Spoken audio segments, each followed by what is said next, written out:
What's good guys, welcome back to the channel for fitness, life and good vibes. And for today's video, you will learn how to do the Tyson squat. Let's go!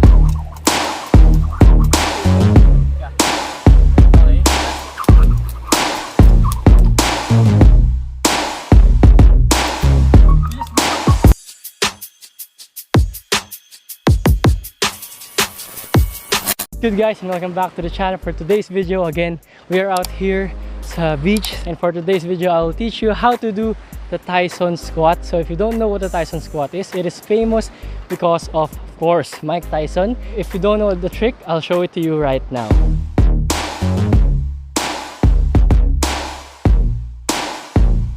So that was the Tyson squat. If you want to learn that, then keep on watching this video. But before that, if you want to use this rope that I'm using, this is the jump rope from Simply Fitness PH. This one is the Taro smash proof handles. So yes, you can smash it like that and it doesn't matter guys, it will not break or will not shatter on you. So you can practice all your tricks, quick release or anything else. And also guys, if you want to order these shirts, also link down below. Link down below. All right, well, lastly, if you haven't, then consider to subscribe to this channel for fitness, life and good vibes and for more videos like this one. All right, so with that everything out of the way, let's learn the Tyson squat. Let's go. Let's try to make this tutorial a quick tutorial, and medyo quick lang kasi it's not as difficult as you think. It's about your endurance and also your timing as well. So unang tricks that you want to learn, the first tricks that you want to learn is, first of all, of course, regular bounce. This is important, crucial in all tricks, very important. Now if you want to learn this trick, link down below as well, or you can just check out my channel. So second trick, very simple, side swipe.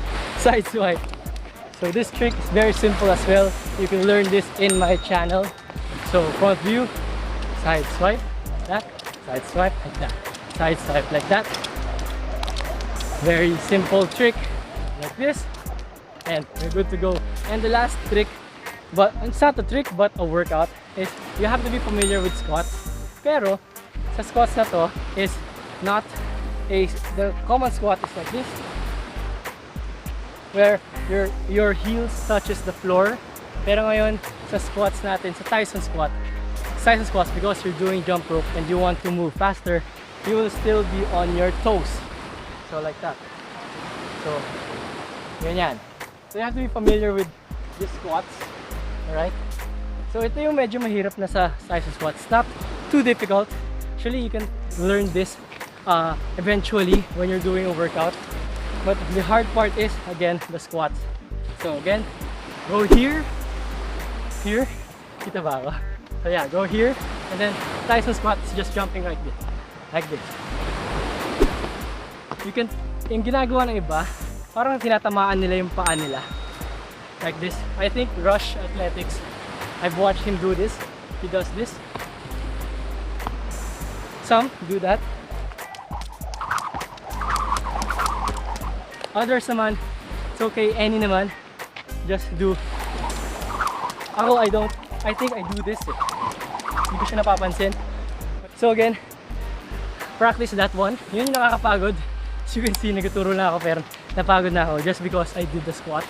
Third na tricky part is paano yung arms. So just do the common side swipe. Pero instead of going here, once you go here, stay mo sa taas yung side swipe mo. Kasi if you didn't, if nandito ka pa rin and then you just made the squat, yung nakikita kong error dun sa ibang tao, you just go here. Tapos nag-squat lang sila basta. So hirap silang i-accommodate yung swipe, and mahaba yung rope na eh.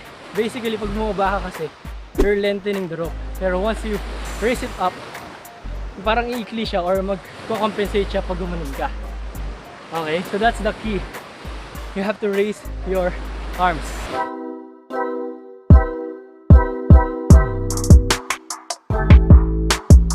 Here's the tricky part na, pagkasama mo yung side swipe and this one. So, yung key is, once you do this, ang laging error is, again, yung heel mo, pinapatama mo sa floor mo. So, in jumping rope, it's important na nasa toes ka lang. So, the common error is, you stay here, tapos, Kita nyo how difficult the trick looks kapag yung heel mo pinapatama mo. Diba? Look. Parang hirap. Kahit ako nahihirapan. So the key, taas yung heels nyo. Then look straight. Look, your shoulders straight then. Straight ahead. Okay? So in front view. Straight. Diba? So, drills to do this is, again, do it without the rope. And then, you just do the motion na nasa taas yung arms mo. You look funny. Legit yan, mukha kang ngayon. Pero, that's the whole practice of it. And then eventually, see, nasa taas yung arms ko, diba?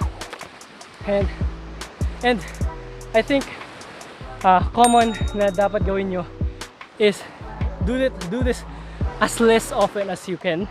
Huwag nyo masyadong i-frustrate sarili nyo kasi it's a tiring trick and ginagawa to ng mga boxers paminsan lang din kasi nga nakakapagod siya. So don't frustrate yourself kapag pinapractice nyo siya. Just relax. Unti-unti lang, I think 10 to 20 times a day na practice yung trick na yun. Okay na yun, like 10 reps lang. Okay? So, go back. Drills natin. Pwede mabagal lang. Yung pinakita ko sa inyo is full speed. So, full speed to. Okay?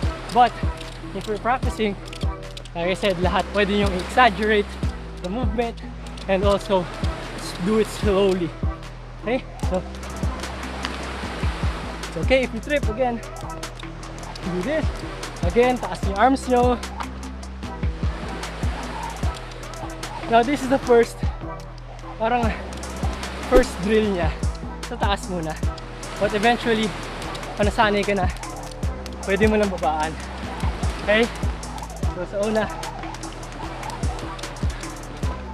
go from here.